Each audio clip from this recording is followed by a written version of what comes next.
So, on July 20th of 2022, Insomniac Games released a more detailed look at what we can expect from the upcoming PC port of Spider-Man. The PC version will feature unlocked frame rate, graphics settings, DLSS support, ray trace reflections, and improved shadows, ultra-wide monitor support, which will be fucking juicy, customizable controls, and this graphic was the main one going around, talking about, roughly what specs will get you roughly what settings, and the game looks pretty solid. Most of the reception to this announcement was positive, obviously. Assuming all goes well, this is going to be a really nice port, and on paper, this is a pretty nice step up from Horizon Zero Dawn. Sony's PC ports seem to have kind of a stink attached to them, and I'm not really sure why. Most of them have been solid, from what I've been told at least. From everything I've seen and everything I've been told, God of War, Death Stranding, Days Gone, they all run pretty well. It seems like Horizon Zero Dawn is the only one to have a really janky PC port, so I'm not sure why so many people seem to think Sony's ports are overall bad, but I digress. Most of the reception to this news was positive, but there were still a decent amount of people who haven't gotten over the whole Sony game going to PC thing, and then also another few people who tried to use this as an opportunity to console war for Xbox for some reason. So basically just another day on gaming Twitter. I want my exclusivity back. No. People who choose to play on a certain platform because that platform has certain exclusives, that makes total sense to me. I don't agree with it, but it makes total sense to me. But people who mourn the loss of that exclusivity is just confusing. You realize that when a game goes multi-platform, it's no longer being used as a way to hold you hostage on that platform, right? You realize that games going multi-platform literally makes your situation as the consumer better in every possible way, because you now have more hardware options to choose from, since you don't automatically have to go to one of them because that is the only one with the games you like. Exclusivity never actually benefited you as the consumer, but you've convinced yourself that it did. PC peasants need to spend close to $3,000 on specs just to match PS5's performance. Bwahahahahaha. And then, oh god, let's take a look at this. PlayStation, best and most popular platform in gaming. That's literally not fucking true. Home of the Game of the Years and best looking games in history. Also not fucking true. How the fuck are you going to have the best looking games in history on a platform that doesn't even have the best hardware? Home of the most awarded game of all time. Yeah, isn't that also Last of Us 2?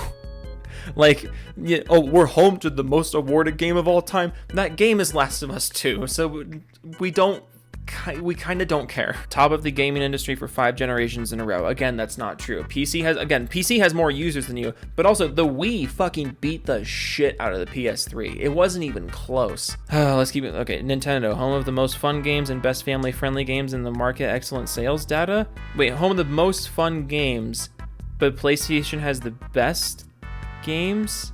Steam, home of the port beggars and salty peasants, the epicenter of piracy, requires at least $2,000 to barely beat a $400 console. I have a million videos on my channel already debunking that. It's not fucking true. Xbox, home of the last place in the market since its foundation in 2001. Again, the PS3 barely beat the Xbox 360, so I wouldn't get too proud. I wouldn't be too proud of yourself here. Xbox losing to PlayStation the last couple generations has mainly been because Microsoft keeps shooting themselves in the foot. But anyways, wow, that hurt. Okay, when we're looking at this graphic here of the PC settings for Spider-Man, it's estimated that the PS5's performance is somewhere a little lower than the quote amazing ray tracing category, like maybe halfway between that one and the previous one. But if we're talking about a PC capable of running the amazing ray tracing settings, you don't have to spend anywhere near $3,000, like not even close. How is this narrative still a thing? So what is the pricing on this going to be like? Will there be a $10 fee for each higher graphics card? Swipe credit card to unlock 3070 graphics options. Oh god, I'm going to assume this is a troll comment, because fucking huge yikes if it's not. Unless my PC has a PlayStation symbol on it, why should I care? Because it's still the PlayStation ecosystem? If you're a big fan of PlayStation and all they have to offer, whatever you think that is, why wouldn't you be interested in what they're doing? Especially when it comes to the games that they've been holding hostage for however long now. Sony bringing their games to PC is a huge shift in the market, and it's representative of a larger push in gaming to make the hobby more accessible. Platform exclusivity is more and more becoming a thing of the past, and it's forcing Microsoft and Sony to start competing in different ways, which is going to have a huge impact on how good their platforms actually are for gaming. They can't hold games hostage anymore, so they have to figure out ways to keep you on their platform.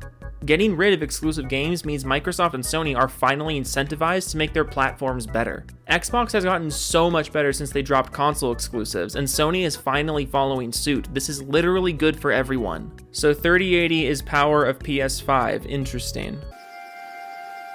No. I'm selling my PS5. There's never been a more pointless console than the PS5 timed exclusive box. Yes, you're catching on. Now that Sony can't survive off their exclusives, you're starting to realize just how underwhelming of a system they run.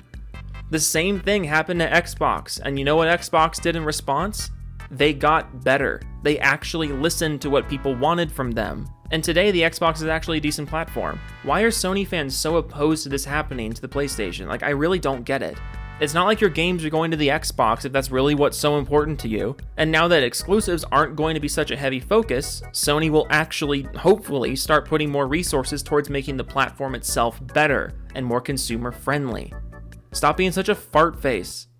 Sorry, that was a little too far. Hold this L. Can't wait for PlayStation to buy some more PC porting studios like Nixxes and spend all the money at porting PC games rather than investing in making new first-party games.